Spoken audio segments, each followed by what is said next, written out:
신라의 눈부신 황금기, 그 중심에 한 남자가 있었습니다. 그는 당대 최고의 지성인이자 진정한 깨달음을 향해 끊임없이 정진하던 구도자였죠. 수많은 이들의 존경을 한 몸에 받던 위대한 고승, 그가 바로 원효였습니다. 그런데 놀랍게도 그는 어느 날 모두의 예상을 뒤엎고 스스로 승려의 계율을 파기하는 그야말로 파격적인 선택을 감행했습니다. 이는 당시 불교계는 물론 신라 사회 전체를 뒤흔든 전대미문의 사건이었죠. 깨달음을 얻기 위해 가장 고통스럽고 험난한 길을 택했지만 그 길은 세속의 눈에는 분명 파괴로 비쳤습니다. 이는 단순한 일탈이 아니라 불교 역사상 전무후무한 혁명의 시작을 알리는 충격적인 서막이었을지도 모릅니다. 과연 무엇이 이토록 뛰어난 고승을 세상 사람들이 미친 중이라 손가락질할 만한 길로 이끌었을까요? 오늘 우리는 이 심오한 미스터리를 함께 추적해보고자 합니다. 원효의 파괴는 결코 개인적인 감정이나 우발적인 실수에서 비롯된 행동이 아니었습니다. 그것은 당시 신라 불교가 직면했던 근본적인 문제들에 대한 한 시대의 지성인이 던진 너무나도 깊이 있는 질문이었죠.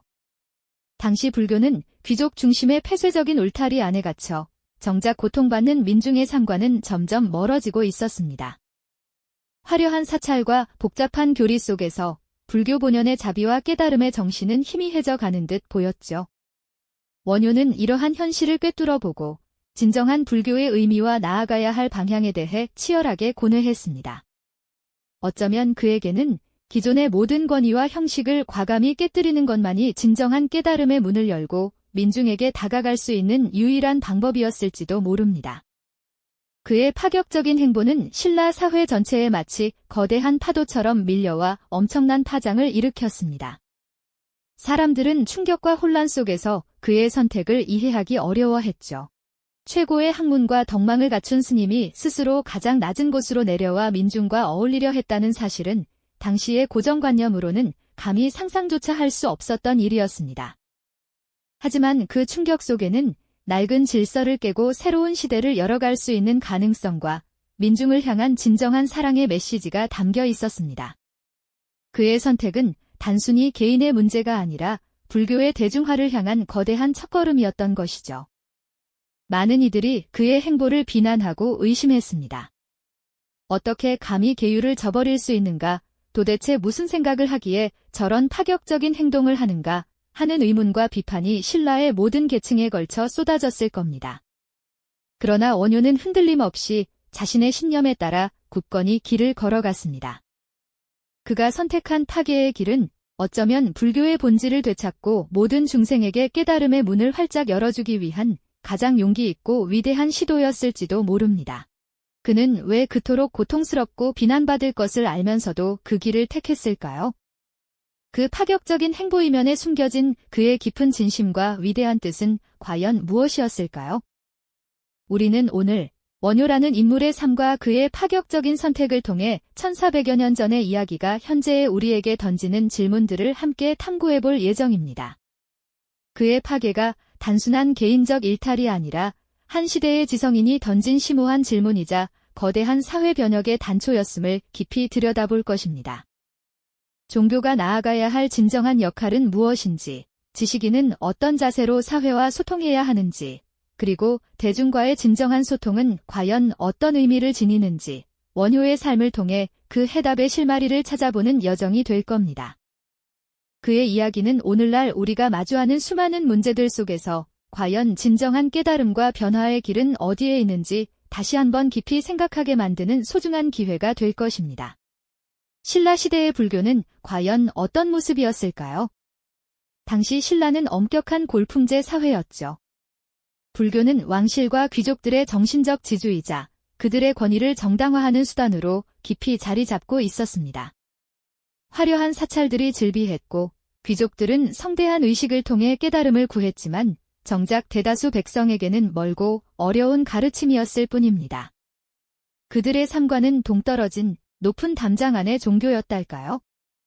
바로 이런 시대에 해안과 학식을 겸비한 한 인물이 등장합니다. 그가 바로 원효 대사입니다. 그는 당대 최고의 학승으로 존경받았고 불교 경전의 심오한 뜻을 누구보다 깊이 탐구했던 구도자였죠. 하지만 동시에 그는 불교의 본질이 과연 무엇인지, 그리고 이 귀족 중심의 폐쇄적인 불교가 과연 모든 중생을 구원할 수 있을지에 대한 깊은 회의와 고민에 빠지게 됩니다. 그는 깨달음이 특정 계층의 전유물이 아니라 모든 사람의 것이 되어야 한다고 생각했던 것 아닐까요? 그의 이러한 고민은 훗날 그의 상징적인 행보를 예고하는 하나의 사건으로 드러납니다. 바로 유명한 해골물 hir화입니다. 원효는 당나라로 유학을 가던 길에 캄캄한 동굴에서 하룻밤을 묵게 됩니다. 목이 말라 허겁지겁 물을 마셨는데 그 맛이 그리도 달콤하고 시원했답니다. 다음 날 아침 눈을 떠보니 어제 마셨던 물은 다름 아닌 해골에 고여있던 썩은 물이었죠. 이 충격적인 경험을 통해 원효는 질체유심조, 즉 모든 것은 오직 마음이 지어내는 것이라는 위대한 깨달음을 얻게 됩니다. 그것은 당시 불교가 안고 있던 근본적인 한계, 즉 귀족 중심의 폐쇄성과 대중과의 괴리를 정면으로 돌파하려는 그의 의지적인 선택이었던 것이죠.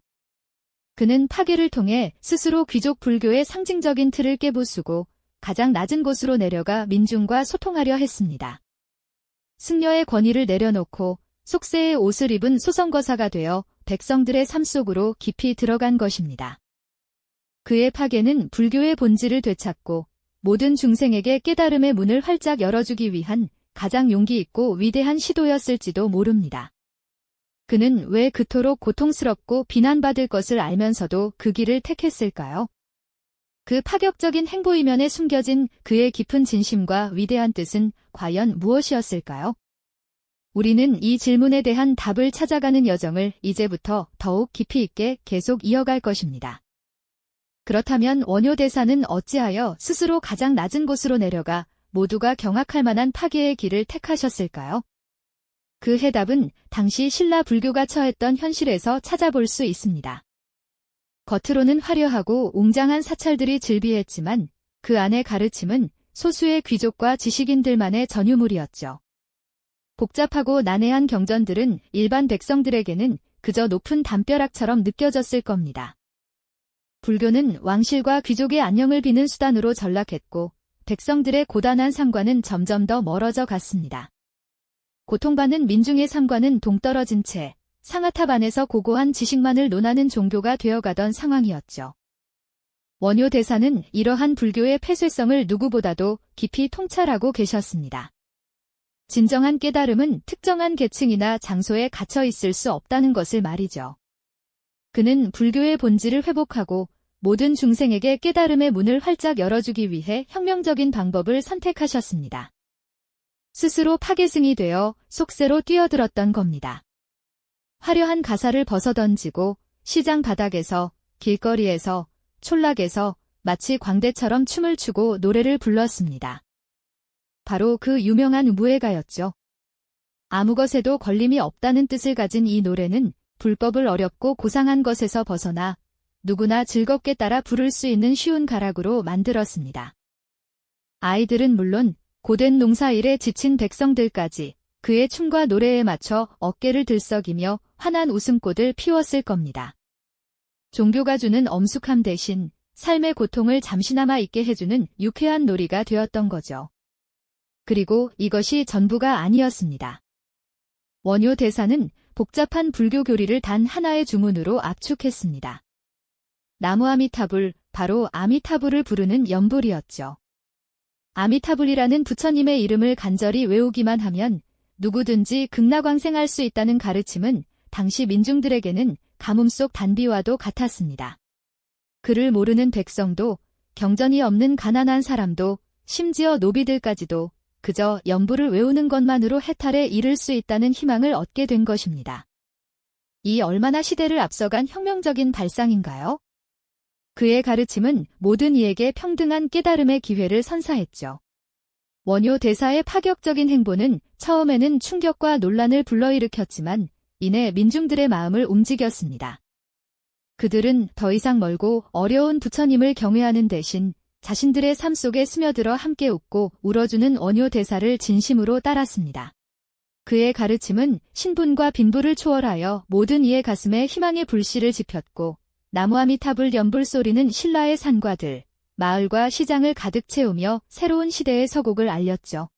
이것이야말로 진정한 불교 대중화의 시작이 아니었을까요? 기존의 모든 틀을 깨고 스스로 가장 낮은 곳으로 내려가 민중과 함께하며 진정한 깨달음과 혁신을 이룬 원효 대사의 모습에서 우리는 경이로움과 감동을 느끼지 않을 수 없습니다. 우리는 여기서 원효 대사의 파괴가 단순한 개인적인 일탈이 아니었음을 다시 한번 깨닫게 됩니다. 그것은 불교의 본질에 대한 깊은 성찰이자 당대 최고의 지성인으로서 무거운 사회적 책임감에서 비롯된 가장 용기 있는 선택이었던 거죠. 마치 높은 곳에 홀로 피어있던 아름다운 연꽃을 진흙탕 속에서도 피어날 수 있는 강인한 생명력으로 바꾸어 놓으려는 듯 말입니다. 그의 고뇌와 선택은 오늘날 우리 사회에 던지는 메시지가 분명히 있을 겁니다. 종교의 역할, 지식인의 자세, 대중과의 소통 방식 등 시대를 초월하는 그의 질문은 아직도 유효한 울림을 주고 있습니다. 그렇다면 원효 대사가 던진 이 깊은 질문들은 과연 무엇이었을까요? 우리는 단순히 그의 파괴를 개인적인 일탈이나 파격적인 스캔들로만 볼 수 있을까요? 사실 그의 행보는 불교의 본질에 대한 가장 치열한 고민에서 시작된 것이었죠. 당시 신라 불교는 왕실과 귀족 중심의 폐쇄적인 종교로 변질되어 있었습니다. 난해한 경전과 복잡한 의례는 대다수 민중에게는 그림의 떡이나 다름없었죠. 원효는 이런 현실 속에서 불교가 과연 중생을 구원할 수 있는 길인지, 진정한 깨달음의 의미가 무엇인지 끊임없이 자문했습니다. 그의 파괴는 단순한 포기가 아니었습니다. 오히려 스스로 모든 기득권을 내려놓고 가장 낮은 곳으로 향하는 지극히 용기 있는 선택이었죠. 마치 높은 산봉우리 위에 홀로 핀 고귀한 꽃이 아니라 진흙탕 속에서도 꿋꿋이 피어나는 연꽃처럼 불교를 민중의 삶 속으로 끌어내리려는 몸부림이었습니다. 그는 해골물을 통해 모든 것이 마음에 달렸다는 질심사상을 깨달았듯이 직접 세상 속으로 뛰어들어 그 깨달음을 현실에서 증명하려 했던 겁니다. 민중에게 불교는 더 이상 어려운 학문이 아니라 삶의 고통을 함께 나누고 위로를 주는 친근한 벗이 되어야 한다고 믿었죠. 그의 파격적인 행보는 당시 사람들에게는 충격이었을 겁니다. 하지만 원효는 거리낌 없이 춤추고 노래하며 무예가를 불렀고 백성들에게 누구나 쉽게 따라할 수 있는 나무아미타불 연불을 가르쳤습니다. 그의 가르침은 어려운 교리 대신 마음 하나로 모든 것이 통한다는 단순하고도 강력한 메시지를 담고 있었죠. 가난하고 소외된 민중들은 그의 진심에 환호했고 신라 전역에 연불 소리가 울려 퍼지기 시작했습니다. 이는 불교 역사상 전례 없는 대중화의 물결이자 종교를 넘어선 사회혁명의 씨앗이었습니다. 원효의 파괴는 곧 불교의 대중화를 이끈 위대한 성취였습니다. 그는 모든 형식과 권위를 내려놓고 스스로 가장 낮은 곳으로 내려가 민중과 함께했습니다. 그 안에서 질심 사상을 완성하고 진정한 깨달음이 결코 고고한 상층부만의 전유물이 아님을 온몸으로 보여주었죠. 고통받는 이들의 손을 잡고 그들의 눈높이에서 불법을 전하며 시대의 흐름을 바꾸는 거대한 물결을 만들어냈던 겁니다. 그의 선택은 단순한 파괴가 아니라 새로운 시대의 문을 활짝 열어젖힌 혁명적인 몸짓이자 인류 역사에 길이 남을 위대한 발자취였죠. 오늘날 우리는 원효의 이야기를 통해 과연 무엇을 배울 수 있을까요? 1400년 전 그의 질문은 지금 우리에게도 여전히 깊은 울림을 줍니다. 과연 우리는 낡은 관습과 형식에 갇혀 종교의 진정한 본질과 대중과의 소통을 잃고 있지는 않은지 되돌아보게 합니다.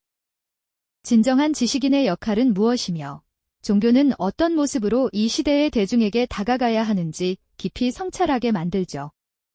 원효는 우리에게 묻습니다. 당신이 가진 지식과 깨달음은 과연 누구를 위한 것이며 그 깨달음을 어떻게 세상과 나눌 것인가?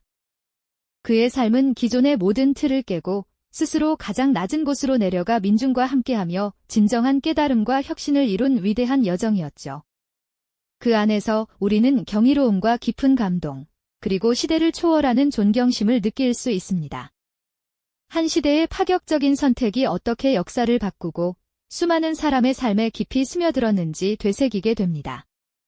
우리 안에 잠재된 번효의 정신을 발견할 기회를 제공하며 그의 이야기는 오늘날 우리에게 변치 않는 깊은 사색의 여운을 남겨주고 있습니다.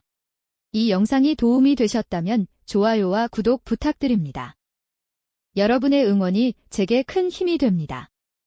다음 영상에서도 더 유용한 정보를 공유하겠습니다.